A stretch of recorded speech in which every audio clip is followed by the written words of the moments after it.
રાધનપુર શહેરના ward number 1માં પડતર પ્રશ્નોનો નિકાલ લાવવા બાબતે લેખિત રજૂઆત. રોડ, રસ્તા, લાઇટ અને ગટર તેમજ સાફ સફાઈનો અભાવ જણાવતા પાલિકાના ચીફ ઓફિસર સહિત પ્રમુખને રજૂઆત.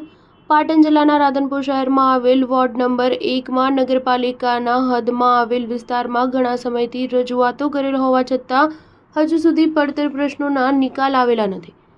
ત્યારે આ વોર્ડ નગરના છેવાડે આવેલ હોવાથી પબ્લિકની અવરજવર વધારે થતી હોવાથી રોડ, રસ્તા, લાઇટ અને ગટર તેમજ સાફ સફાઈનો અભાવ પણ જોવા મળે છે, જેને લઈને પાલિકાના સદસ્ય જયાબેન ઠાકોર દ્વારા રજૂઆત કરવામાં આવી છે. રાધનપુર વિસ્તારમાં રૂપાસરા, જ્યાં 35 વર્ષથી લાઇટનો અભાવ છે, તો અંધારપટમાં રહેતા રહીશોને લાઇટના થાંભલા તેમજ મીટરની વ્યવસ્થા કરી આપવા જણાવ્યું.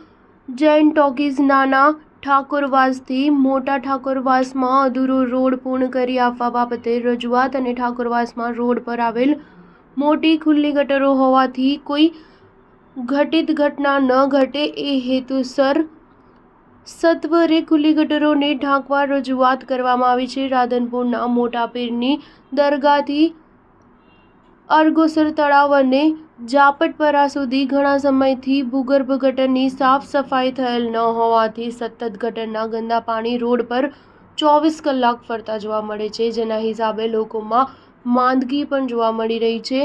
તો આ વિસ્તારમાં સત્વરે ગટર સાફ સફાઈ અને સમારકામ કરાવી નિવારણ લાવવા રજૂઆત કરવામાં આવી છે. આમ આ વિસ્તારમાં નગરપાલિકાના સભ્ય તરીકે ચૂંટાઈ આવેલ હોવાથી સ્થાનિક લોકોના પ્રશ્નોનું નિરાકરણ લાવવા ફરજ સમજી પાલિકાના સદસ્ય જયાબેન ઠાકોરે પાલિકા ચીફ ઓફિસર અને પ્રમુખને રજૂઆત કરી હતી અને લેખિતમાં આપેલ રજૂઆતને ધ્યાને લઈ સત્વરે નિરાકરણ લાવવા જણાવ્યું હતું. Star news 7 Patan.